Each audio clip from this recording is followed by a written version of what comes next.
नमस्कार दर्शक बंधु मु जीवन स्वागत करुच्ची मोर आज आउ एक नया भिडियो। तो दर्शक बंधु आज मुझे आपको जनइबी आपण जो सुभोदय योजना आपणकर क्यों सब डॉक्यूमेंट थे आपने सुभोदय योजना पैसा पाइपर एवं कौन सब डॉक्यूमेंट आप कौन कौन जिन करेक्शन थे आपने पैसा पाइपर। तो वीडियो को फास्ट क्लास देखो आप जापर कि आपंकर कौन कौन जिनस भूल अच्छी एवं कौन कौन भूल जिनस भूल पाई आप सुभोदय योजना ना कटुची। तो से सब विषय टोटाल डिटेल्स भाव जनइबी। जदि चैनल टी को प्रथम थर विजिट कर तो चैनल टी को सब्सक्राइब कर सहित वीडियो को लाइक करने जमा ही भूलें।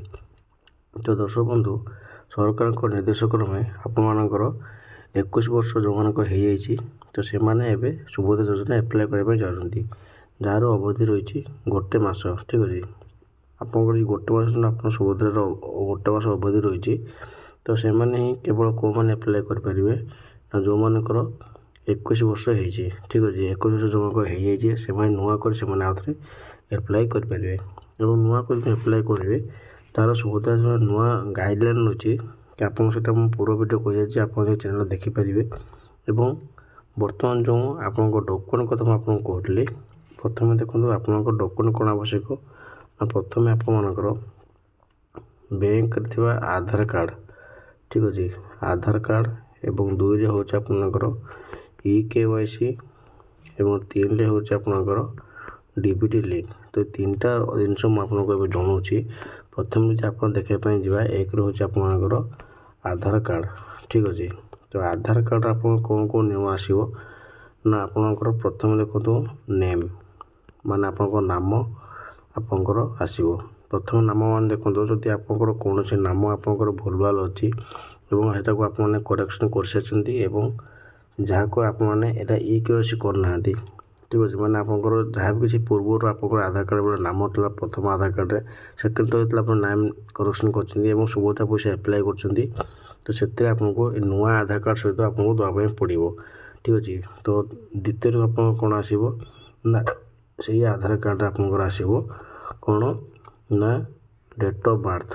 ठीक अच्छे माने आप जन्म तारीख यदि आप भूल थी आप करेक्शन करेंगे तो सेटा आप जन्म तारीख को आप सुभोदय पैसा एप्लाय करेंगे भल भाव चेक करके आपने एप्लाय करेंगे।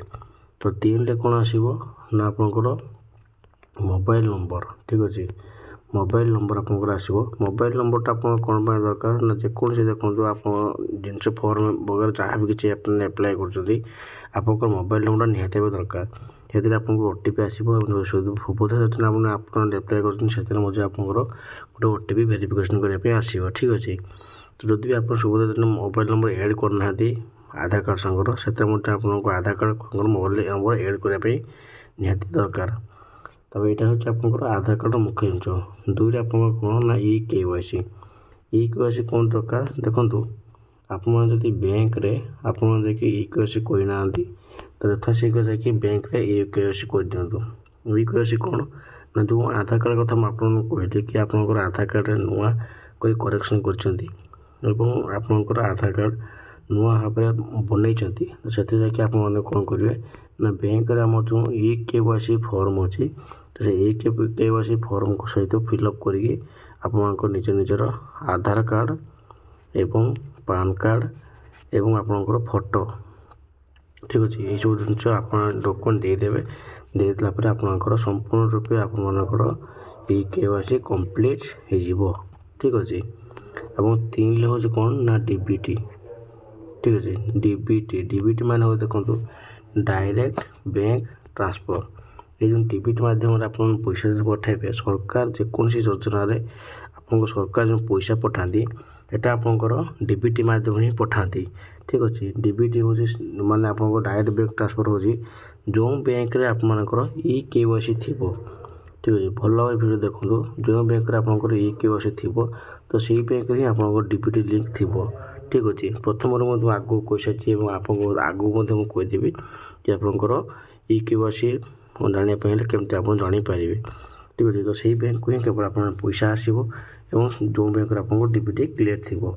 ठीक अच्छे आउ गोटे कथा देखो बर्तमान जो सरकार नियम कर आपणकर DBT कौन दरकार से आप लाइव देखो। ତ ଦେଖନ୍ତୁ ଏଇଠି ସୁଭଦ୍ରା ଫର୍ମଟା, ଏ ସୁଭଦ୍ରା ଫର୍ମରେ ହିଁ ଆପଣଙ୍କର ଲେଖା ହେଇଛି କ'ଣ ନା, ଦେଖନ୍ତୁ ଏଇଠି ଆପଣଙ୍କୁ ଜଣେଇ ଦେଉଛି, ଆପଣଙ୍କୁ ପୁରା ଜୁମ୍ କରି ଭଲ ଭାବେ ଦେଖାଇ ଦେଉଛି କି ମୋର ପ୍ରମାଣିକତା ମାନ୍ୟତା ପାଇବା ପାଇଁ UID ମୋର ଆଧାର ନମ୍ବର, ଜନସଂଖ୍ୟା ବିବରଣୀ ହାସଲ ନିମନ୍ତେ ମୁଁ ଓଡ଼ିଶା ସରକାରକୁ ଅନୁମତି ପ୍ରଦାନ କରୁଛି କି ଏହି ଉଦ୍ଦେଶ୍ୟ ପ୍ରାମାଣିକ କରିବାର ମୋର କୌଣସି ଆପତ୍ତି ନାହିଁ ଏବଂ ସମ୍ପୂର୍ଣ୍ଣ ଭାବେ ଜ୍ଞାତ ସୂଚନା କେବଳ ଉପଭୋକ୍ତା ଉଦ୍ଦେଶ୍ୟରେ ବ୍ୟବହୃତ ହେବ। ଇଏ ହେଉଛି ଫାର୍ଷ୍ଟ ନିୟମ। 2 ନମ୍ବର କ'ଣ, ମୋର ଅତିରିକ୍ତ ATM କମ୍ ଡେବିଟ୍ କାର୍ଡ଼ ପାଇଁ ମୋର ଆଧାର ଅକ୍ଷମ ବ୍ୟାଙ୍କ ଆକାଉଣ୍ଟ ରକ୍ଷଣାବେକ୍ଷଣ କରୁଥିବା ବ୍ୟାଙ୍କକୁ ପରାମର୍ଶ ଦେବା ପାଇଁ ମୁଁ ଓଡ଼ିଶା ସରକାରକୁ ନିବେଦନ କରୁଛି। ଠିକ୍ ଅଛି, ମାନେ ଆପଣମାନଙ୍କର ଯେଉଁ ଆଧାର କାର୍ଡ଼ ଯେଉଁ ବ୍ୟାଙ୍କରେ ଆପଣଙ୍କ ଆକାଉଣ୍ଟ ଥିବ ସେଇ ବ୍ୟାଙ୍କରେ ଆପଣମାନେ ମାନେ ଡକୁମେଣ୍ଟ ଦେବା ପାଇଁ ସେଟା ମଧ୍ୟ ଆପଣଙ୍କୁ ସରକାର ଅନୁମତି ମାଗିଛନ୍ତି।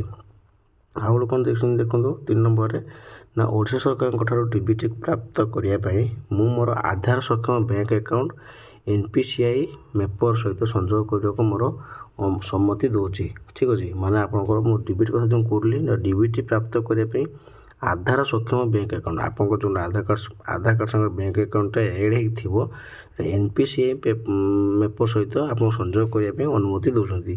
ଠିକ୍ ଅଛି, ତ ଏହା ହେଉଛି ସୁଭଦ୍ରା ଯୋଜନାର ଯେଉଁ DBT କଥା ମୁଁ ଆପଣଙ୍କୁ କହୁଥିଲି ସେଇଟା ହେଉଛି ଆପଣଙ୍କ ନିୟମ। ଠିକ୍ ଅଛି, ଏବଂ ଆପଣ ସୁଭଦ୍ରା ଯୋଜନା ଯଦି ଜାଣିନାହାନ୍ତି, କିଛି ଅଲଗା କିଛି ଜିନିଷ ଜାଣିବା ପାଇଁ ଚାହୁଁଛନ୍ତି ତାହେଲେ ଆପଣ ଦୟାକରି କମେଣ୍ଟ କରନ୍ତୁ, ସେଥିରେ ମୁଁ ଆପଣଙ୍କୁ ଡିଟେଲ୍ସ ଭାବେ ଜଣାଇଦେବି। ଯଦି ବି ଆପଣମାନେ ସୁଭଦ୍ରା ଯୋଜନା ଫର୍ମ ଯାହା ବି ଅଛି ସେଥିରେ ଆପଣ ଜାଣିପାରୁନାହାନ୍ତି କେମିତି କ'ଣ ଫିଲ୍ଅପ୍ କରିବେ, ସେଥିରେ ବି କହିବି, ଯଦି ଆପଣଙ୍କୁ କହିବେ ମୁଁ ଆଉଥରେ ମଧ୍ୟ ଭିଡ଼ିଓ ବନେଇଦେବି। ଠିକ୍ ଅଛି, କେମିତି ଆପଣ ଫର୍ମ ଭଲ ଭାବରେ ଫିଲ୍ଅପ୍ କରିପାରିବେ ଏବଂ ଆପଣମାନେ ସୁଭଦ୍ରା ଯୋଜନା ପଇସା ଆପଣମାନେ ପାଇପାରିବେ। ଠିକ୍ ଅଛି, ଯଦି ଭିଡ଼ିଓଟି ଭଲ ଲାଗୁଥିବ ତ ଭିଡ଼ିଓକୁ ଲାଇକ୍ କରି ଚ୍ୟାନେଲଟିକୁ ସବସ୍କ୍ରାଇବ୍ କରିବା ପାଇଁ ଜମା ବି ଭୁଲିବେନି।